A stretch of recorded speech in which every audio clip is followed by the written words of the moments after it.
Good morning. It's Tuesday, August 25th, 2015. This is Tech Talk Today, episode 207. And do you hear it? It's eerily quiet. That's because I snuck into the studio early this morning to record a early edition of Tech Talk for you guys because I got something really big going on today that I'll tell you about at the end of the show if I don't forget. Here, you know what? I'll write myself a note right now. Tell them about the really big news. The entire reason you got your ass up super early to record this show and nobody's here. Okay, gonna make a note to that. It seems like the number one reason I'm here, so I wouldn't forget it, but you never know. All right, so with that said, let's bring in our Mumble Room. Time-appropriate greetings, Mumble Room. Good morning, Chris. Hey, Sean. Hey, man, I'm glad you could make it in here this morning. So guess what? It's a big day. I'm glad we're doing a show today because it's Linux's birthday. Happy birthday, Linux. It's turning 24. It's been 24 long years since the first ever release of Linux on August 25th, 1991. Wow, how about that?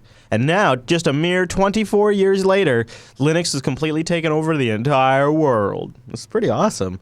I guess every year it just becomes more and more remarkable at the progress because in like 1 year since it was 23 years old, Android has exploded even more. The Internet of Things devices is blowing up, and just about every TV now is shipping with some sort of embedded system, and most of them are Linux. In 1 year since its last birthday, it has seen yet another explosion in new categories, and I wouldn't be surprised that when we're sitting here and talking about year 25, if we're not really talking about Linux on networking equipment and switches and routers a lot more. That's a big area they're pushing right now, and there's a lot of really interesting work in the kernel to make the Linux kernel talk hyper fast to switch fabric. So I bet at age 25, we might just be talking a little bit about that. So something else that had a birthday today, KDE version 5.4.0 of the Plasma desktop is now out, the August release.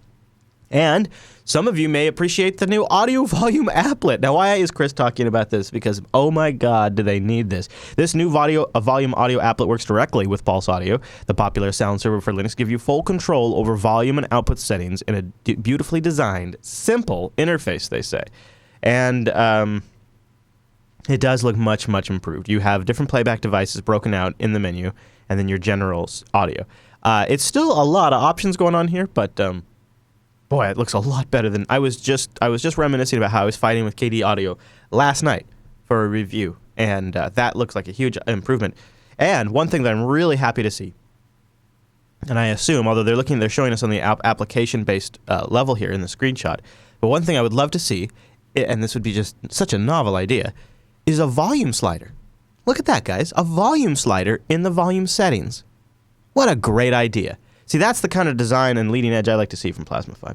And then we have the new application dashboard launcher, which looks like a modern version of GNOME's launcher. You see, we have it right there, and maybe maybe even another step up from that is Unity. It looks like a little nicer than those because you got your favorites pinned to the left, you got your applications here on the right, and your categories over here. Oh, I'm sorry, on the left is favorites, and on the right is categories. And see, when I launched the GNOME overview, it's fairly similar to that UI, but a little simpler.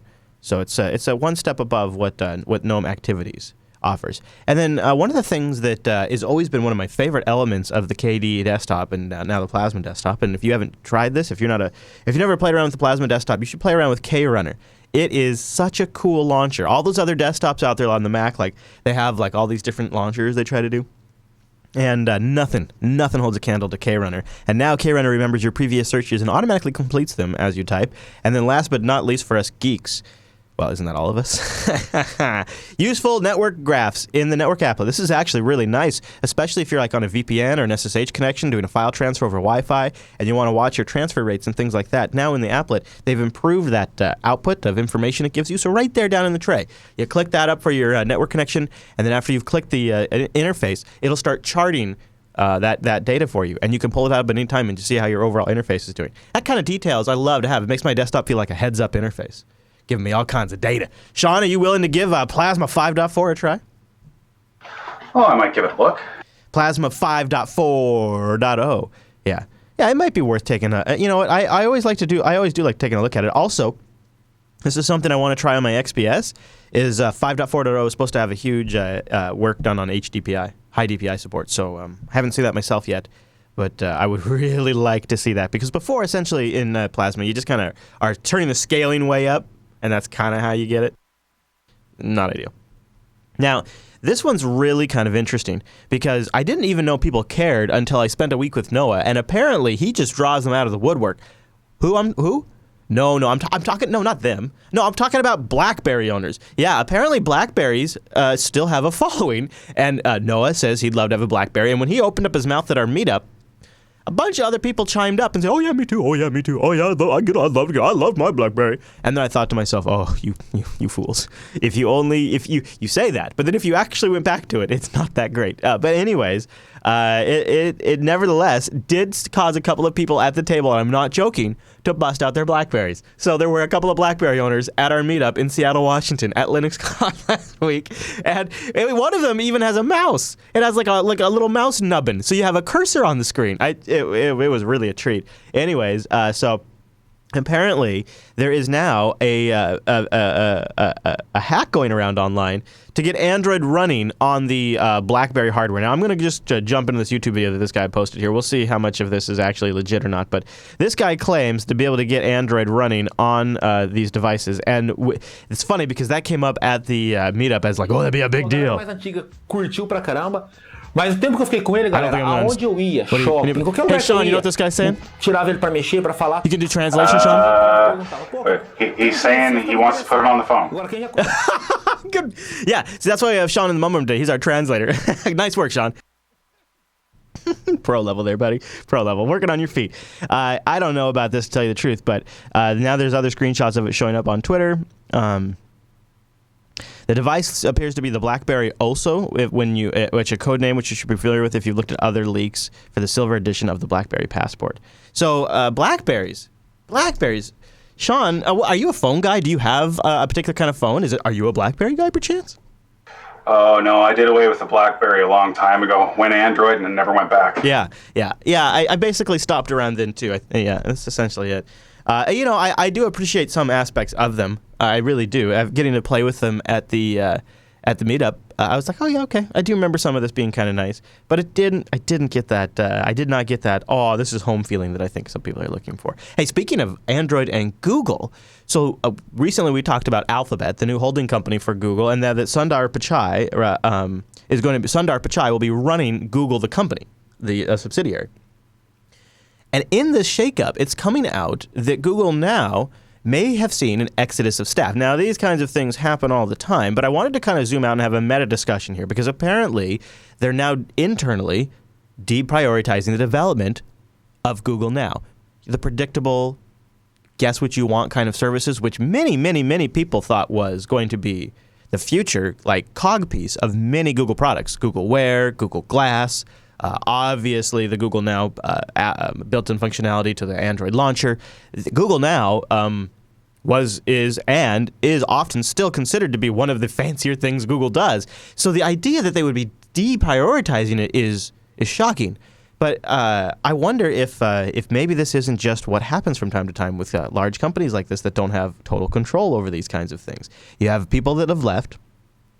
And according to this Recode article, this is where they're talking about this, it looks like Microsoft wants to take advantage of this. The two engineers who created Now have left the company in March, and several others left around the same time. Only one in the founding team remains at Google, according to multiple sources. Now, Google has declined to comment on this, but this is Recode has sourced it from multiple sources, they say. For several, the experience of seeing their product steered in an unwanted direction was too dispiriting, they said. Google's a big company, said one person who departed. That's how big companies work.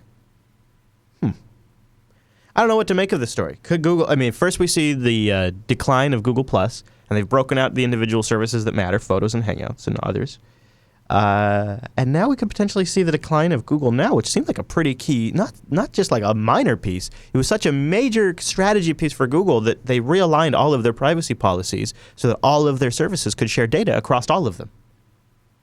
That was a huge internal effort that they went through, a very public one too, to make Google Now possible. Sean, if you were a betting man, if you're going to put money on the table, would you bet Google Now is a fading product, or do you think they'll double down? Well, to be real honest, when it came to Google Now, every time I've ever taken a look at it, I haven't really seen the relevance. Like on the Android phone, the cards that come up, like they come up at the weirdest times. They don't seem to have any rhyme or reason, and I just don't really see any use in it. Yeah, there's two pieces of functionality in Google Now on a routine basis that I found to be semi-useful. Number one, hey, I notice you're kind of following this topic online and searching around for it, and I've collected more information on it for you automatically. Would you like to review it? And that's a couple of times been like, oh, cool, check that out. It's creepy.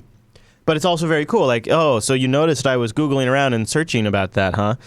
Okay, well, yeah, sure, I would like more information. So there's that element to it, but then again, it's like relevant information usually. So I'm like, oh, okay. And the other one that I do kind of like is package shipments. You know, tracking my packages. So I just open up I just swipe left on my phone, and there's my Google Now page, and all my packages are there. Now, that said, like the weather, the estimated time of arrival, and the package shipping, I have individual apps that can do all of those things really well. And they're right on my screen. I can just tap them and they fire right up. I don't need Now. The only thing I really need Now for is like that one time it really saved my butt to get down to a concert for my wife's birthday back in November. And we went somewhere north, and we were at a casino, eating, not playing. And I got a push notification saying, hey, you better leave right now because traffic is real bad. And it was right. If we hadn't left right when it told us, we would have been, we actually got there when the concert already started as it was, just started. So that sort of saved my bacon. There are other things, like Apple's working, I think, in iOS 9 to kind of do that locally on the phone by looking at your calendar and looking at the traffic and looking at the address that you're going in the calendar appointment and then telling you. So you won't need Now for that kind of thing. But that's an interesting observation, Sean. Because I think sort of the Silicon Valley buzz about Now is that it's so amazing. It's this revolutionary product. And if you read a publication or a podcast that comes out of the California area, they're generally, they can't help but fall over themselves with praise for how amazing and innovative Google Now is. And I've found it basically to be useful in those two areas, maybe sometimes three, one area once. The third area would be the calendaring thing. So I think that's actually a pretty fair assessment, Sean. So maybe Google does begin to sort of spin it down or tries to refine it a little bit. It seems pretty useful in the wear context because there's not a lot of obvious use cases for your watch when it's just sitting on your wrist not doing anything. If it can also display something besides the time, why not have it automatically generate your next calendar appointment automatically or traffic conditions? Like having it automatically populate information on demand semi-relevant to your current location or calendar event is useful. I don't know if it needs to have hooks into every aspect of my online Google identity to make that happen. All right, one more Google story, and then we'll stop talking about Google because it's just super interesting from a actions versus words, and I don't know how to square this one up. Google has been lobbying against real net neutrality reforms in India, just like they did in the States. Now, you might recall back in 2010, this is why this caught my attention because I'm trying to put together what this really means. Back in 2010, you might recall that Google helped co-write the FCC's original flimsy net neutrality rules with the help of AT&T and Verizon, ensuring ample loopholes and making sure that the rules didn't cover wireless at all. Do you remember this? It was you have any rules you want in wireless, but try to leave wired alone as much as possible. And it essentially was the first move in what eventually led to the Title II decisions in 2015. This in 2010, Google got that snowball rolling. It wasn't Netflix and Comcast. It wasn't Comcast trying to buy Time Warner Cable. It was this move that got the ball rolling, and then those other big events picked up momentum. When the FCC moved to finally enact a notably tougher net neutrality rules for wired and wireless networks earlier this year, Google was publicly mute but privately active in making sure that the FCC didn't seriously address the problems with usage caps and zero-rated content. That's, like how T-Mobile does Spotify streaming for free. It's like reverse net neutrality. So that's what Google did in the States. And I was like, why, Google? Why? Why would you do that? In India, they've been exploring net neutrality rules, and it's apparent that it's not at least looking into anti-net neutrality. Google apparently is not helping at all. Both Google and Facebook have come under fire recently for their zero rating efforts overseas, which include exempting some select partner content from usage caps, setting up walled garden fiefdoms under the banner of selfless altruism, and critics charge that these plans create vast inequities in connectivity and violate internet openness. So Google wants to say, work with Indian wireless carriers to say, give play access. Give all the users 250 megabytes of play access for free, won't you? Just give them 250 megabytes of play. Don't give them the Amazon App Store, though. So it appears Google joined hands with Facebook to try to prevent the Internet and Mobile Association of India, which represents some of the largest internet companies in India, from taking a stand that counters zero rating. According to emails exchanged between the Government Relations Committee members and a member of Google's public policy and government relations team, Google strongly pushed for the removal of any mention of zero rating from the submissions as a response to the Department of Telecom's report on net neutrality. Please note that Google hasn't responded to our queries. Yeah. So it's not really quite, this is like, it's hard to really determine what's going on, but basically Google's net neutrality modus operandi now is it publicly says as little as possible. This is TechDirt writing this, while privately undermining real net neutrality. As we've discussed with both AT&T's sponsored data and T-Mobile's music freedom, such a model gives preferential treatment to larger companies while making life immediately harder for smaller outfits. For example, AT&T's sponsored data could potentially be paid by Google for YouTube, by maybe Stitcher for Stitcher Radio, but I could never pay that. I could never buy your AT&T sponsored data, so that way Jupiter Broadcasting would be free for you. I will never be able to take advantage of that form of reverse net neutrality because it's just not financially capable. I could never write a $10,000 check to AT&T every single month or whatever it would be, right? It'd probably be a lot more than that even. So that's why it's disappointing to see Google get involved in things like this. I don't quite know where they're going. Sean, any kind of thoughts around this and you know, doing one thing behind the scenes or speaking publicly or net neutrality in general? Well, when it comes down to net neutrality, I think anything that hurts net neutrality is a bad thing. In general, I think anything that gives an advantage to large corporations and take away any advantage that small business has is a bad thing in general as well. Usually, yeah. All right, so here's what's going on this week. Crazy. So today I'm recording really early because after I get off the air, I'm going to go run up and check out an amazing deal on a RV trailer. Something that I've been wanting to do for years, but never really kind of had the balls to pull it off because, you know, once you start your own business and you work for yourself, I don't know about if anybody else out there has ever done this, but for me, I became petrified of doing anything that got me a monthly payment. Like I haven't bought any vehicles, I haven't bought a house, I've bought nothing that requires a payment other than maybe like, you know, having to put hardware on a credit card. So the idea of going up and getting an RV and financing it is a little scary, but it is such an amazing deal. There's a bit of the previous owners had a bit of an unfortunate circumstances, but it's to my advantage for the deal. And I want to go up there. We're going to check it out today. And if it works out, we're going to convert it on a budget to a mobile broadcasting studio. And we'll be doing things like Tech Talk Today out of there from the road and stuff. So I'll tell you more about that later. But that's where I'm headed out today. So that's why I'm recording early, because I'm meeting up with the folks at 9 o'clock when I'd normally be doing Tech Talk. And so check out the calendar because it's going to be a little nuts this week because we're doing double tech snaps. We're recording ahead for some other shows on Friday and on Wednesday. So very, very busy week this week because we're picking up from LinuxCon a little bit too. So Tech Talk always ends up getting the punishing because, well, it's in the studio space, and I do it every day. And so if we have to record for another show, I wonder if of course, I suppose the RV would probably be parked somewhere. But if the RV was nearby, I could go broadcast out of that while they broadcast in here. That'd be pretty cool. Anyways, so I'm really excited. And then because we are planning a JB Roadshow very soon, and in about a month, and I'll tell you more about that soon as well. And this could be just perfect timing. This could be absolute perfect timing. So I'm going up there today to check it out, and I'll hopefully have a great story for you. So check out the calendar for the next episode of Tech Talk Today. You can go over to jupiterbroadcasting.com/calendar. And then once we kind of get rebounded from all of this, we'll probably come down to a real firm schedule for Tech Talk, so that way it's a little more predictable. So anyways, that is going to be a lot of fun, and so I wanted to get an episode out for you today to give you all that information. And join us on Thursday for a double Tech Snap session. Alan's going to be back in town. Friday, the Linux Action Show is back. We're bringing back the news visuals and product stuff that we took out from this one episode as an experiment from 379. And 379 was a killer episode. It was, man, we went down to LinuxCon and had a hell of a time and noticed some really interesting stuff and trends. So I invite you to check out Linux Action Show episode 379. And last but not least, we could really use your support over at patreon.com/today. The things we are working on, I just got done sending. Oh my gosh, it was. So this is an example of like why I am so thankful that I have the support that we do on the Patreon page. It's declined recently, which is very unfortunate because we are trying to get a new show off the ground, and I'm in the process of buying and shipping equipment to somebody who is in the UK. And it has been very expensive.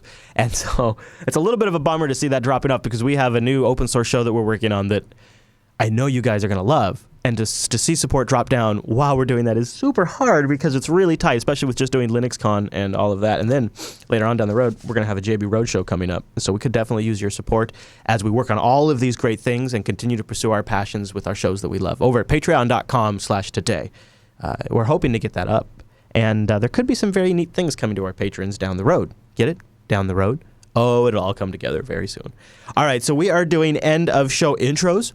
Yeah, I'm playing intros at the end of the show because they're awesome. And I think, what was it, TN Tom? I'm not quite sure how he pronounces his name in the Tech Talk Today subreddit. He submitted this one. I've got so many, and you can submit a great end. You can, if you have an intro from like your childhood or sometime there's just one of the best intros on TV you think needs more attention, should be heard one more time, submit it to techtalktoday.reddit.com. News stories, topic suggestions, also go there, techtalktoday.reddit.com. So we'll end today's episode with an intro. And this one definitely hits me in the soft spot. Theorizing that one could time travel within his own lifetime, Dr. Sam Beckett stepped into the quantum leap accelerator and vanished.